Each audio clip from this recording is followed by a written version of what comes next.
Good afternoon. Climbing over a little bit. Welcome to.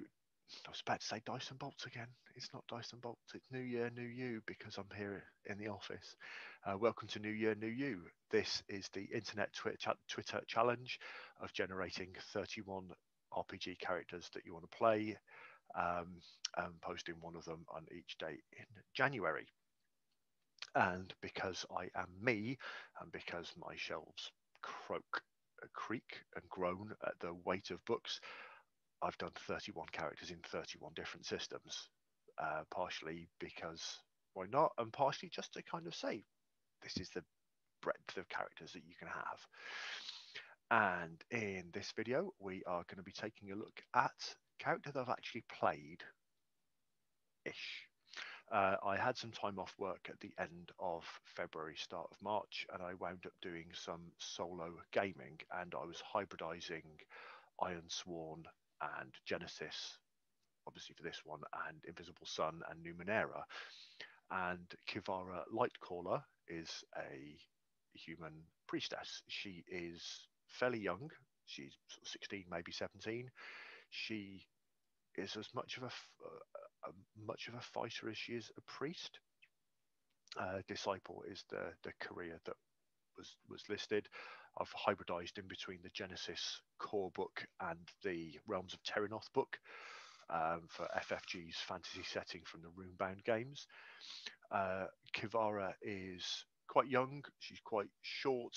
She is, there we go, 5'4", very slight build, blonde with a white lock, blue-eyed, has a blue starburst eye surround tattoo.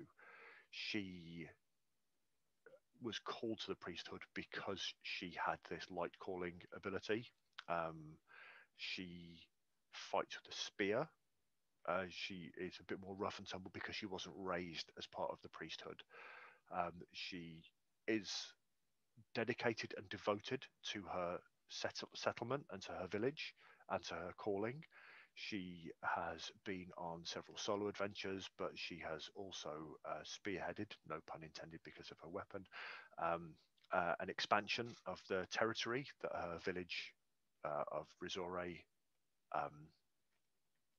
has controlled, and she's set up a logging and trading encampment on out on the coast. Risore is in the middle of a forest, and they didn't really have a massive amount of access, but she was part of a group that cut a path down to the coast, put up some jetties, so they could trade with the outside world. I love the fact that with Genesis you build your skill tree as and when you want it. Okay, jump up gives her to stand from prone as a free action or once per turn. Quick strike adds to combat checks versus targets that haven't acted yet. Finesse means that she can use agility for light weapon checks instead of strength because her brawn isn't brilliant. Toughness gives her a couple of extra wounds off, but I picked that up during play. Lucky Strike is quite good. Gives you use a story point to add your agility as extra damage on an attack. Wraithbane, again, picked that one up in play.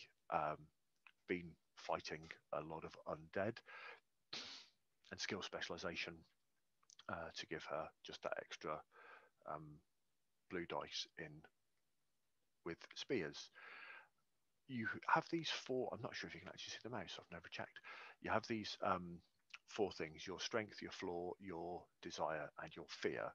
And one of the fears that I put was just the Nightmare Beast, and I put a progress track against it because I was playing Iron Sworn at the time. And I hadn't really thought too much about it in terms of the story that had gone through until I was actually doing this, and I realized that she's made a little bit of progress. She's realized that it's not just something from her nightmare, it is a real entity, but it is actively hiding from her.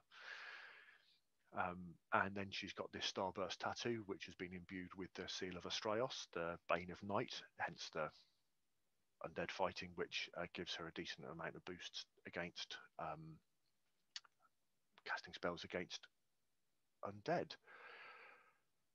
Is that one there? Yeah, so there is Kivara Lightcaller, the spear stepping spear wielding, very young, very earnest, very driven and dedicated priestess of Astraeos, Bane of Night for Genesys Fantasy. Take care and stay safe, and I'll see you soon.